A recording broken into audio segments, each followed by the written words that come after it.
सार संग्रह के यूट्यूब प्लेटफॉर्म पर आप सभी का स्वागत है। कैसे हैं एवरीवन। और एक छोटे से सेशन लेकर आप सभी के लिए आए हुए हैं कि कल के न्यूज में चर्चा में रहा है कि 8वें वेतन आयोग के गठन की मंजूरी दे दी है सरकार ने।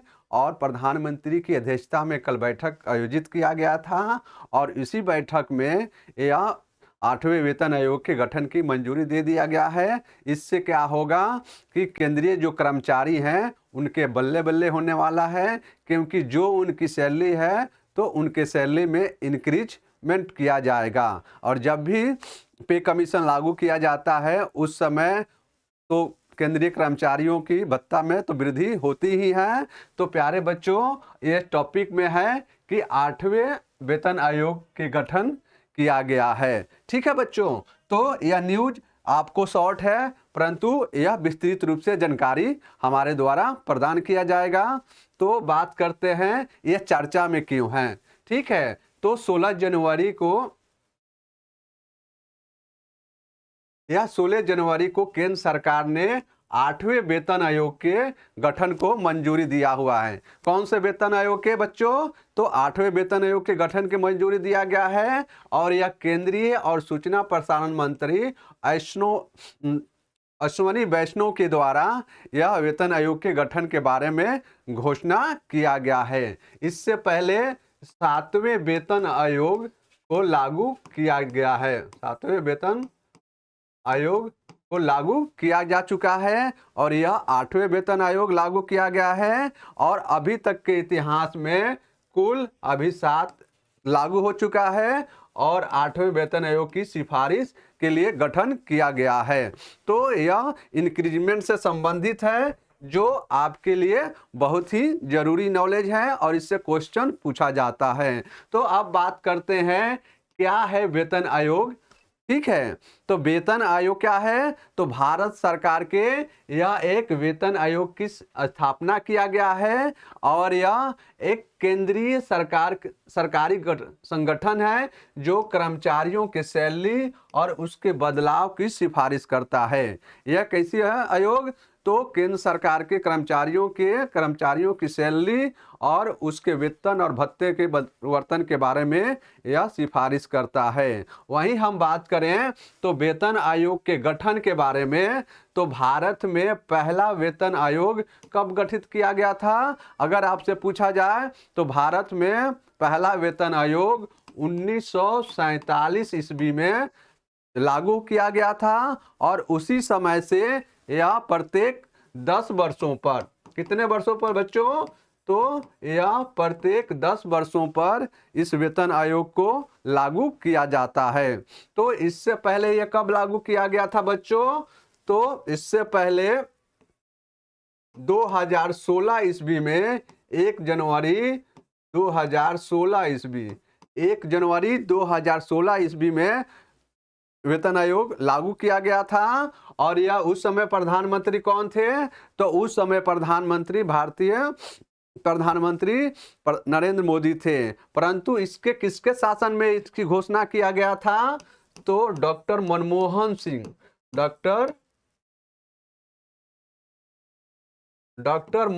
सिंह के शासनकाल में यह 7वें वेतन आयोग की सिफारिश किया गया था और उन्हीं के समय से यह जाकर 14 में इनके सिफारिश किया था और यह वेतन आयोग 16 में लागू किया गया है। ठीक है, और हम बात करें तो वेतन आयोग का मुख्यालय कहाँ पर है बच्चों? तो वेतन आयोग का मुख्यालय दिल्ली में है। यह आप याद करके रखेंगे क्योंकि इससे संबंधित क्वेश्चन पूछा जाता है। ठीक है, अब बात करते हैं वेतन आयोग के गठन के बारे में कि 7वें वेतन आयोग के गठन कब किया गया है। और तो यह बहुत ही महत्वपूर्ण है। तो 7वें वेतन आयोग के गठन पूर्व प्रधानमंत्री मनमोहन सिंह के शासनकाल में यह 28 फरवरी 2024 को इसे लागू किया गया था और 19 नवंबर 2025 ईस्वी को अपनी यह सिफारिश सौंपी थी। और 1 जनवरी 2016 ईस्वी को 7वें वेतन आयोग का गठन किया गया था। अगर हम पूछें कि 7वें वेतन आयोग के अध्यक्ष कौन है, तो इसके अध्यक्ष अशोक कुमार माथुर, अशोक कुमार माथुर, इन्हें शॉर्ट में एके माथुर के नाम से जाना जाता है। तो जब भी वेतन आयोग के अध्यक्ष के बारे में पूछा जाता है तो उसके नाम को आप सही से याद कर लेंगे। और यह 7वें वेतन आयोग जब लागू किया गया था तो लगभग 1 करोड़ लोगों की 1 करोड़ लोगों को इससे फायदा हुआ था। कितने लोगों को बच्चों? तो 1 करोड़ लोगों को इससे फायदा हुआ था, जो आपके लिए जानने की आवश्यकता है। अब बात करते हैं कि इस वेतन आयोग को लागू करने के लिए कौन से फार्मूला का इस्तेमाल किया जाता है। तो फिटमेंट फैक्टर या फिटमेंट फैक्टर लागू किया जाता है, जो इसी आधार पर वेतन को निर्धारित किया जाता है। तो फिटमेंट फैक्टर क्या है? तो फिटमेंट फैक्टर कर्मचारियों के पेंशन के पूर्व सरकार की कर्मचारियों की सैलरी और पेंशन में सुधार करने के लिए इस्तेमाल किया जाने वाला यह एक फार्मूला है। और इसी फार्मूले के आधार पर यह फिटमेंट फैक्टर को लागू किया जाता है। ठीक है, तो यह फिटमेंट फैक्टर तय करने के लिए कई चीज़ों को ध्यान में रखकर, इसके पैरामीटर को ध्यान में रखकर यह तैयार किया जाता है। जैसे हम बात करें सरकार की आर्थिक स्थिति कैसी है, उसके आधार पर निर्धारित किया जाता है। महंगाई दर क्या है और कर्मचारियों की ज़रूरतें क्या हैं, यह तीनों चीज़ को देखते हुए यह फिटमेंट फैक्टर को लागू किया जाता है। और इसी फैक्टर के आधार पर यह वेतन आयोग को सिफारिश करता है। ठीक है, और उसको हम समझने की कोशिश करेंगे। तो एक उदाहरण से हम समझने की कोशिश करेंगे। तो 7वें वेतन आयोग के फिटमेंट फैक्टर की हम बात करें तो प्यारे बच्चों, यह फिटमेंट फैक्टर 2.57 था, जो इसे बढ़ाकर 2.6 तक हो सकता है। तो यह फिटमेंट फैक्टर यह कितने बढ़ सकता है, बढ़ाया जाएगा इस बार? तो 2.86 फैक्टर को बढ़ाया जाएगा। अगर हम बात करें कि किसी व्यक्ति की न्यूनतम वेतन 18,000 रुपया है, कितना है? तो किसी व्यक्ति की न्यूनतम वेतन 18,000 रुपया से बढ़ाकर यह इसकी सैलरी कितनी हो जाएगी इस बार? तो इसकी सैलरी 51,480 रुपया इसकी सैलरी हो जाएगी। जिस व्यक्ति की पेमेंट 18,000 बेसिक होगा, उसकी सैलरी बढ़कर क्या हो जाएगा? 51,480 रुपये हो जाएंगे। और यह सैलरी किस पर डिफाइन किया जाएगा बच्चों? तो यह सैलरी बेसिक सैलरी पर डिफाइन किया जाता है। किसी भी व्यक्ति की वेतन के बारे में हम बात करते हैं तो उसके बेसिक सैलरी के आधार पर ही उसके वेतन को निर्धारित किया जाता है। उसमें डीए और डीआर उसमें ऐड होते हैं। ठीक है, और इसके तहत हम बात करें तो अगर केंद्र सरकार इसे लागू करेगा तो लगभग 50 लाख कर्मचारियों और 65 लाख पेंशन धारकों को इससे फायदा होने वाला है। अगर आपसे पूछा जाए कि 8वें वेतन आयोग लागू हो जाएगा तो कितने कर्मचारियों को फायदा होने वाला है? तो 50 लाख कर्मचारियों को फायदा होने वाला है और 65 लाख पेंशनधारियों को इससे फायदा होने वाला है। और जो 7वें वेतन आयोग लागू किया गया था तो अधिकतम सैलरी कितनी थी? तो अधिकतम सैलरी की हम बात करें तो 2,50,000 रुपया यह 7वें वेतन आयोग के अधिकतम सैलरी थी, मैक्सिमम सैलरी थी। तो प्यारे बच्चों, यह इसका इंक्रीमेंट होगा।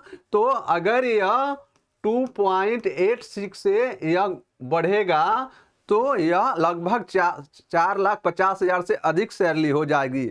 जिसकी सैलरी लगभग 2.5 लाख रुपया था वह लगभग 5 लाख के आसपास हो जाएगी।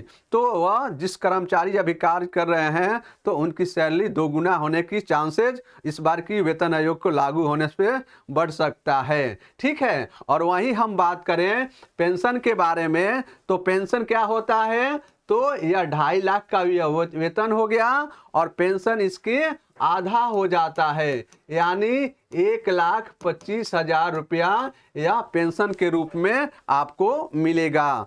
तो यह 7वें आयोग के पेंशन के बारे में यह सारे डिफाइन किया गया था, जिसे आपको समझने की कोशिश होना चाहिए। वहीं हम बात करें कि अब तक जितने भी वेतन आयोग लागू किया गया है उसमें कितने प्रतिशत की वृद्धि की गई है, तो हम बात करें तो दूसरा वेतन आयोग में 14.2% की वृद्धि किया गया है। तीसरे वेतन आयोग में 20.6% की वृद्धि किया गया है। चौथे में यह 27.6% की वृद्धि किया गया है और पांचवें में यह 31% की वृद्धि किया गया है और छठे वेतन में इसकी वृद्धि 54% किया गया है और सातवें वेतन आयोग में यह 14.3% का इंक्रीमेंट किया गया है।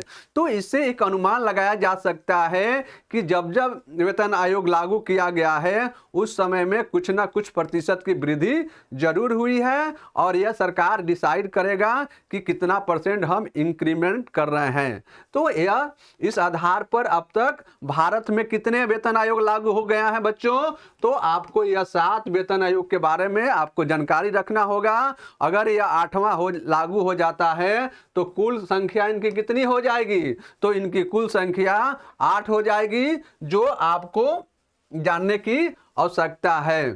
ठीक है, अब बात करते हैं कि यह 8वां वेतन आयोग यह कब लागू होगा।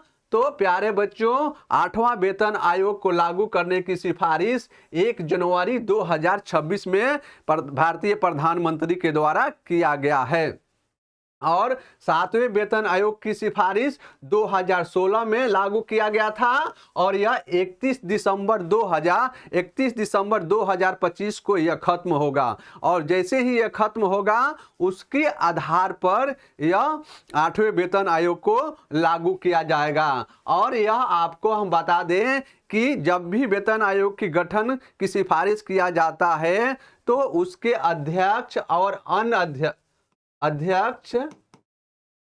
अन्य सदस्यों को कितने समय की मिलता है, अन्य सदस्यों को, तो इसको सिफारिश करने के लिए मिनिमम 18 महीने का समय मिलता है और इसी 18 महीने के अंतर्गत यह रिपोर्ट सौंपने सरकार को होता है और इसमें अध्यक्ष और 2 अन्य सदस्यों की नियुक्ति किया जाता है और वही सदस्य यह क्या कहता है कि 8वें वेतन आयोग के निर्माण करेंगे, उसको प्रत्येक तथ्यों को एनालिसिस करेंगे और उसके आधार पर यह एक डाटा एनालिसिस करके बनाया जाएगा और यह सरकार को रिपोर्ट पेश किया जाएगा। अगर इस रिपोर्ट से सरकार अगर सहमत होती है तो इस वेतन आयोग को लागू कर दिया जाएगा। अगर सरकार सहमत नहीं होती है तो उसमें कम बेस करके इसे लागू किया जाता है।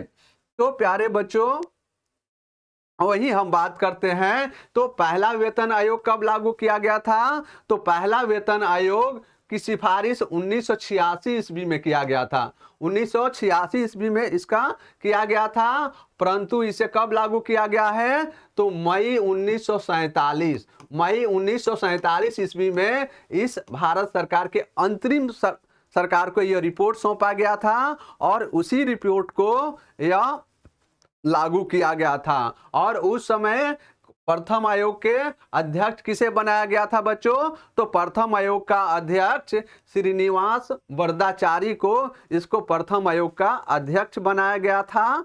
तो यह पूरा वेतन आयोग के बारे में आपको 1 बाय 1 करके मैंने विस्तृत रूप से बता दिया है और इस पर एक आधारित क्वेश्चन है अभ्यास प्रश्न के कि 16 जनवरी 2025 को केंद्र सरकार ने किस वेतन आयोग के गठन की मंजूरी दिया गया है। तो वेतन आयोग की कौन सी वेतन आयोग की मंजूरी दिया गया है, ऑप्शन ए है 10वें वेतन आयोग, ऑप्शन बी है 9वें वेतन आयोग, ऑप्शन सी है 8वें वेतन आयोग और डी है 7वें वेतन आयोग। तो प्यारे बच्चों, इस प्रश्न का जवाब हमें कमेंट बॉक्स में देने का कष्ट करेंगे, जो आपके क्वेश्चन सही होगा उसे हम आपको जानकारी उपलब्ध कराएंगे। तो इन सारे तथ्यों को या 8वें वेतन आयोग के बारे में 1 बाय 1 करके क्या क्या प्रोसीजर होता है वो सारे हम आपसे डिस्कस कर दिए हैं। अगर यह मेरा सेशन आप सभी को अच्छा लगे तो प्लीज़ हमारे चैनल को लाइक करिए, सब्सक्राइब करिए और अपने दोस्तों के बीच इसे शेयर करिए। तब तक मिलते हैं नेक्स्ट सेशन में। खुश रहिए, मस्त रहिए, पढ़ते रहिए।